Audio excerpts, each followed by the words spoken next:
Patay ang 17 anyos na dalagita matapos na mabundol ng motorsiklo sa Kalasyaw, Pangasinan. Tutukan sa report.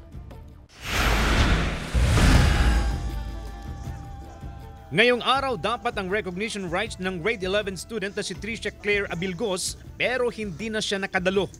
Matapos mabundol ng motorsiklo sa bahagi ng kalsadang ito sa Barangay Doyong, Kalasyaw, Pangasinan pasado alas 10 ng gabi noong Biyernes. Sa investigasyon ng pulisya, nagkaroon ng hindi pagkakaunawaan ng biktima at ang kanyang kasintahan. Yung boyfriend niya po paalis na siya. Sinubukan tong pigilan nung biktima natin. Tapos nagkataon na may parating pong motor. So nahagip po yung biktima habang pabalik siya sa may gilid. Nagtamo na matinding sugat sa ulo ang biktima. Dinala pa sa ospital pero hindi na umabot ng buhay.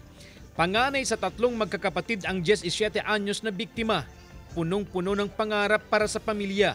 Pangarap daw niyang maging flight attendant ayon sa kanyang lola. Ang pangarap po niya, pag natapos ako, sabi niya ganyan, ako na magtatrabaho. Papag-aralin ko yung mga kapatid kong dalawa. Namimiss ko po yung yakap niya, sir, at saka yung lambing niya sa mga apo ko. Ayon sa pulisya, nakapag-ayos na ang rider ng motorsiklo at ang pamilya ng biktima.